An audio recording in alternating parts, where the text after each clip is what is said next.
नमस्कार. आज मनाच्या श्लोकांचा 7वा श्लोक. नेहमीप्रमाणे सर्वप्रथम आपण पहिल्यांदा श्लोक म्हणूया आणि नंतर मग त्याच्या अर्थाकडे वळूया. 7वा श्लोक. मना श्रेष्ठ धारिष्ट जीवी धरावे, मना बोलणे नीच शोषित जावे, स्वये सर्वदा नम्र वाचे वदावे, मना सर्व लोकांसी रे निववावे. मागील 6व्या श्लोकामध्ये समर्थांनी आपल्याला काम, क्रोध, लोभ, मत्सर हे टाळण्याबाबत, त्यांना दूर करण्याबाबत सांगितले आहे.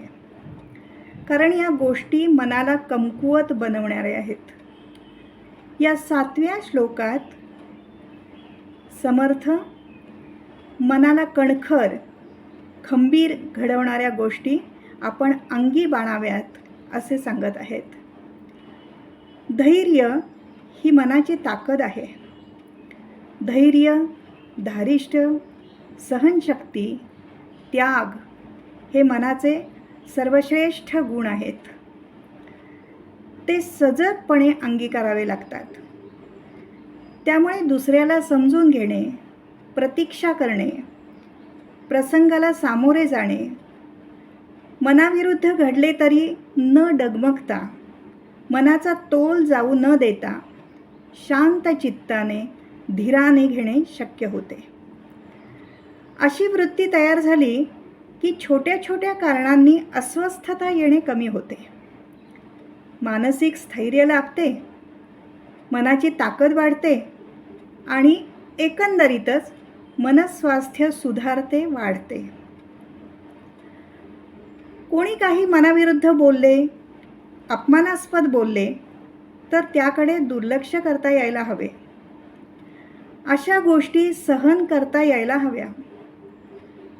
लहानपणीचे प्रसंग आपल्याला आठवत असतील.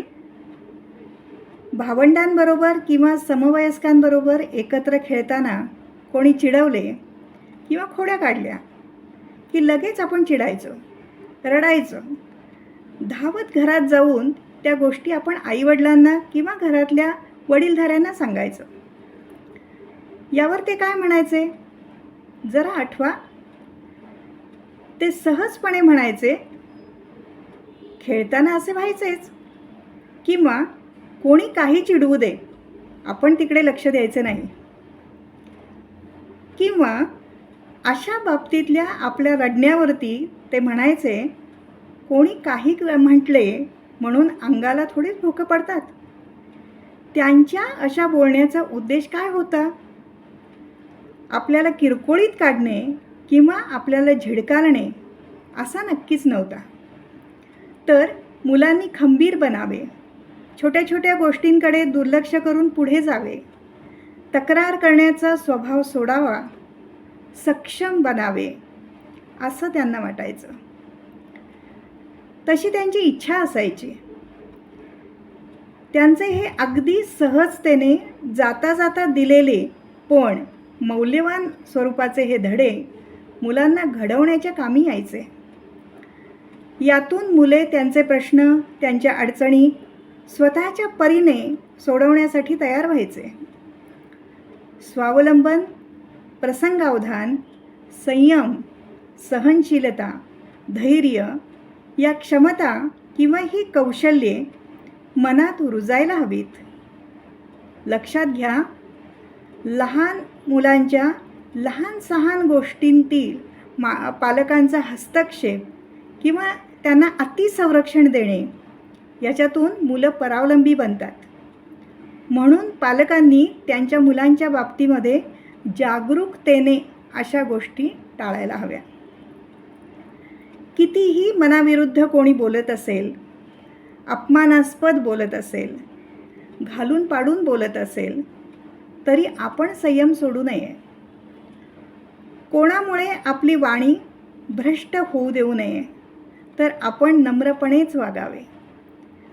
आपल्याला स्वगुणांचा, स्वक्षमतांचा विसर पडू देऊ नये.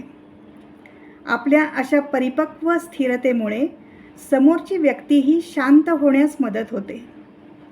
अन्यथा शब्दाला शब्द वाढत जातात, आवाज चढत जातो आणि वाटेल ते बोलले जाते. लक्षात ठेवा, भावनिकता येते तेथे तार्किकता कमी होते. स्व अधिक धारदार बनतो, व्यक्तिनिष्ठता निर्माण होते, व्यक्ती तारतम्य हरवून बसते.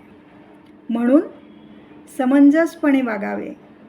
आपल्या धैर्यशीलतेतून, सोशिकपणातून, नम्रतेतून लोकांना समाधानी ठेवावे, त्यांना संतोष व्हावे. अशा रीतीने या श्लोकातून समर्थ रामदास स्वामी मनाला कसे वागावे याबाबत सूचित करतात. धन्यवाद.